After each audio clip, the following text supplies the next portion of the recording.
Hello, my name is Corey Barlog, director of God of War, and if you have not played God of War, spoilers abound. Go away.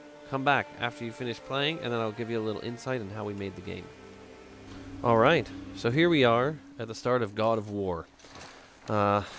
This opening sequence actually came about a little late. We knew the opening level, but the opening sequence of Kratos at the tree and kind of having the quiet, solemn moment was a lot of discussion for us to figure out, the right moment to start this game. And it needed to be not a big, bombastic action moment to really show people that things are different. We needed to show them that, Kratos has a little bit more going on in this game than any of the previous games. It was important that you actually use the button to chop the tree down. Another thing, spoilers, the chopping of this tree down is Kratos' wife Faye. She had selected these trees, and these trees are very specific in the stave, the magical stave that is protecting their forest. She knew cutting this tree down would make them exposed to the entire Norse pantheon, to everyone on the outer world, and that was her way of saying that, Kratos sometimes likes to procrastinate, and given the opportunity, he's going to just stall as much as possible. And he's unaware of this, which is why he even tells his son, you're not ready. This moment, this is really cool. I really wanted more of these kinds of moments throughout the game. The theme of the wounds that will not heal. So these burn marks on his forearms have not healed since they were seared on his forearms all the way back in the first God of War game. And now he's even unable to show his son just the wrapping of that, which is, wordlessly explaining so much of this relationship between these two characters. And I said this before, but this is such a blatant inspiration from Commando. That when I was a kid watching that movie and seeing Arnold carry this giant tree. And the first tree that they gave me was really small and normal size, and I kept saying bigger and bigger and bigger, and I wanted to go even bigger than this, but at that point I think they cut me off and kicked me out of the office and said, we're just not going to listen to you anymore. Still want me to tie it to the boat? But I wanted it to feel like, there's Arnold carrying a tree, but then there's, Kratos carrying just massive tree. And, of course, his son completely unfazed, right? Because he doesn't know anything more than just dad is dad, right? He's always been strong. No big deal. Boy.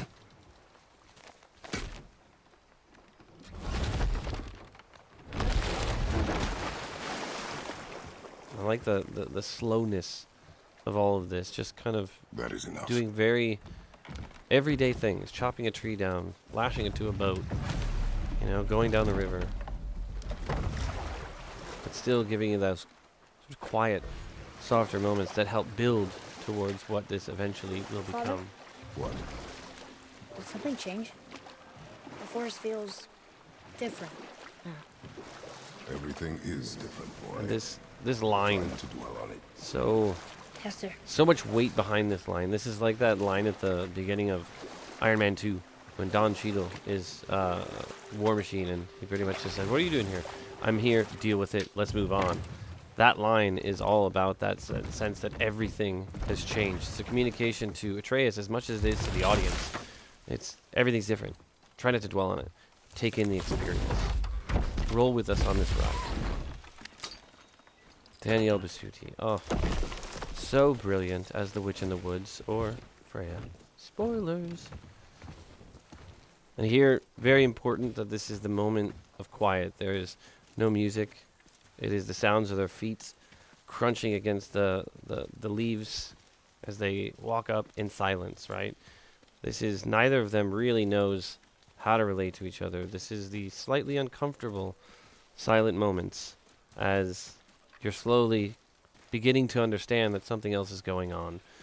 And if you've never played before, you still are wondering, okay, so what is happening? If you've not experienced any spoilers from the internet, it is a surprise when you first see Atreus walk through the door and see what really is going on.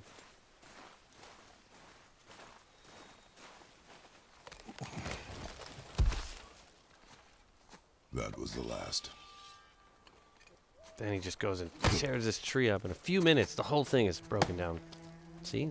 Gods can chop wood fast. Oh, I love this little breath.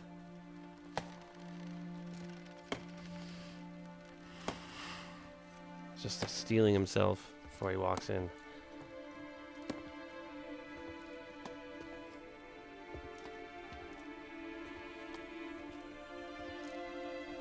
And so much of, what we had done is being open on the set to try to figure out what works best. And this sort of abbreviation of the Viking prayer for the dead was added on the set when I was just like, I don't really want him to do the whole poem because we're taking place in the time before the Vikings. So I'm imagining this is kind of the Strawhenge to the Stonehenge version of that full poem. And really all he's doing is calling out to his mother and his father as she's being ushered off. He's laying down mistletoe. Oh, there do they call to me. Oh, there do they call to me. Oh, there do they call to me. We had a bug for the longest time where in the middle of this sequence, the model would just jitter a little bit so everybody would be like, she's not dead.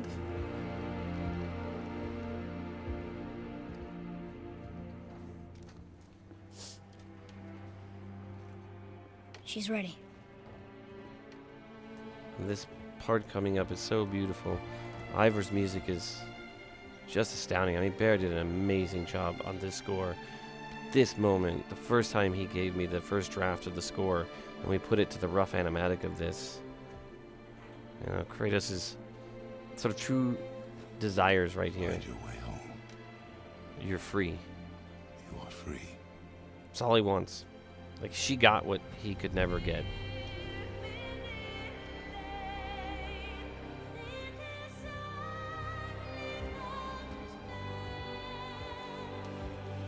It's interesting because we didn't do a lot of modifications on this. Once we had done our pre-visualization of this scene, it ended up being almost exactly as we first realized it. The only changes were getting the camera to work really well over the fires.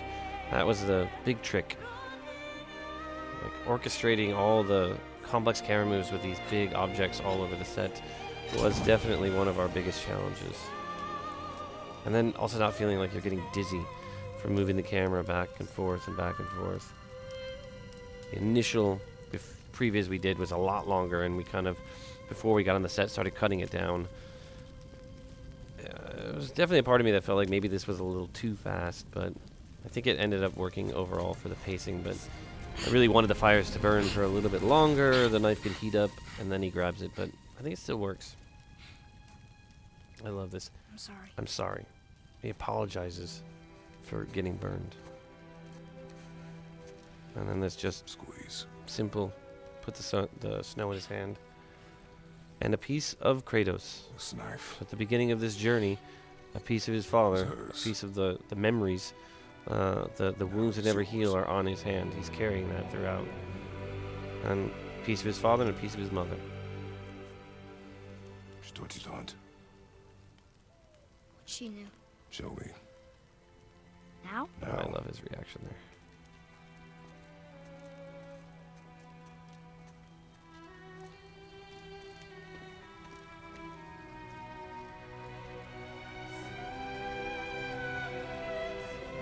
It's just such an amazing work by our cinematics team to be able to really catch so many of these moments. A lot of weird choreography had to go on, but What are we hunting? so You worth were it. hunting deer.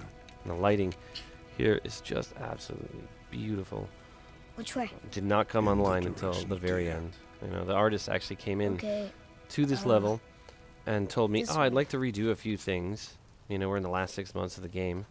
And I thought, oh, okay, cool, we'll redo a couple of rocks or change some textures or even adjust the lighting a little bit. And then a producer runs in my office like 3 or 4 Father? weeks later, yelling at me. Why are we doing this Why now? did you tell them to redo the need whole to know level? you And I can was like, survive the what are you journey. talking about? Then And we they leave just, for the mountain? they weren't satisfied Depends with on it, so you. they went in and they really just Hunt. redid everything. And it's for the better. That's the level of kind of perfectionism that everybody has at the studio, that a level that was done, that I was like pretty happy with, and I gave them thumbs up and said, this is good, let's move forward. And they just were not What happy. did you find? They wanted to take it Tracks. even further, and Not deer, though. I feel like that's reflected in every keep looking. aspect of the game. Everybody's desire to go one step beyond what we think is like, okay, well, that's done.